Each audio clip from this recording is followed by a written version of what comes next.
Radio صدائے حریت جموں کشمیر سے اہم خبریں سنیے۔ صدر پاکستان ڈاکٹر عارف الوی اور وزیر اعظم عمران خان نے قائد اعظم کے یوم پیدائش کے موقع پر قوم کے نام اپنے پیغامات میں کہا ہے کہ بابائے قوم نے کشمیر کو پاکستان کی شہرک کہا تھا، پوری قوم اپنے کشمیری بھائیوں کے پیچھے چٹان کی طرح کھڑی ہے۔ پارلیمانی کشمیر کمیٹی کے چیئرمین سید فخر امام نے کہا ہے کہ مقبوضہ کشمیر کی ڈیموگرافی بدلنا عالمی قوانین کی خلاف ورزی ہے۔ مقبوضہ کشمیر میں آج مسلسل 144ویں روز بھی بھارتی محاصرے اور پابندیوں کے باعث وادی کشمیر اور جموں خطے کے علاقوں میں معاملات زندگی بدستور مفلوج ہیں۔ مقبوضہ علاقے کے ضلع کپواڑہ میں فوجی جیپ میں آتش زدی کے نتیجے میں 2 بھارتی فوجی ہلاک ہو گئے۔ بھارت میں نئے شہریت قانون کے خلاف اپنے غم و غصے کے اظہار کے لیے ہزاروں افراد سڑکوں پر موجود ہیں، جن میں بڑی تعداد میں ہندوؤں، نچی ذات کے دلت اور پارسیوں کی بھی ہے، جو مسلمانوں کے ساتھ یکجہتی کا اظہار کر رہے ہیں۔ بھارتی ریاست مدھیہ پردیش کے وزیر اعلیٰ کمل ناتھ نے بھارتی شہریت کے متنازع آئینی ترمیم کے خلاف گزشتہ روز ریلی بھی نکالی، جبکہ دبئی، ساؤتھ افریقہ میں بھی متنازع قانون کے خلاف احتجاج کیا گیا۔ امریکی رکن کانگریس پرامیلا جے پال کا کہنا ہے کہ بھارت میں انسانی حقوق کی صورتحال انتہائی خراب ہو گئی ہے اور اقلیتوں پر حملے بڑھ رہے ہیں۔ واشنگٹن پوسٹ نے لکھا ہے کہ بھارت کی طرف سے شہریتی قانون کے خلاف مظاہروں کو ظالمانہ انداز میں دبانے سے جمہوریت مزید کمزور ہوگی۔ بھارت میں ایک جرمن طالب علم کو متنازع شہریت بل کے خلاف ہونے والے مظاہروں میں شرکت کے باعث بھارتی حکام نے ملک چھوڑنے کا حکم جاری کر دیا۔ خبریں ختم ہوئیں۔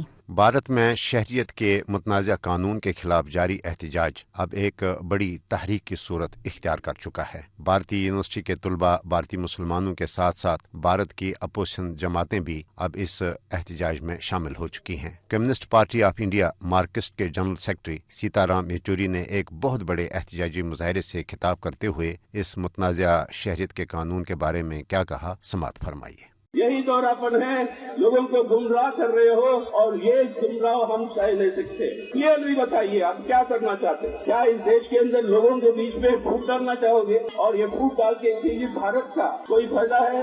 دیش کی ایکتا اور اکھنڈتا ہمیں چاہیے، اور دیش کی ایکتا اور اکھنڈتا اگر چاہیے ہمیں تو ہمارے دیش کے لوگوں کی ایکتا کی ضرورت۔ اس ایکتا کو جو توڑ رہا ہے اس کے خلاف ہم لڑیں گے، ہمارے ادھیکار کے لیے ہم لڑیں گے۔ یہ ہمارا جنم سدھ ادھیکار ہے، اسے کوئی نہیں چھین سکتا۔ مودی صاحب سمجھ لیجیے، سب سے زیادہ بے روزگاری ہے آج ہمارے ملک میں۔ ہمارے زندگی میں اتنی بے روزگاری ہم نے دیکھی نہیں، لیکن ہمارے نوجوان جو بھٹک رہا ہے اس کے لیے کیا راحت ہے مودی صاحب؟ اس کا جواب تو یہ ہم چاہیں گے، نہ کہ اس طریقے کے ایجنڈا لے آؤ جو ہمیں بھائی کے بیچ میں نفرت پھیلاتا ہے۔ اور اس نفرت اور ہنسا کی جو راجنیتی آج آ گئی ہمارے ملک کے اندر، اس کے چلتے ہوئے بربادی کے علاوہ اور کوئی راستہ نہیں۔ یہ تھے communist party of India Marxist کے جنرل سیکرٹری سیتا رام یچوری، جو کہہ رہے تھے کہ یہ متنازع شہریت کا قانون ہمیں کسی صورت قبول نہیں۔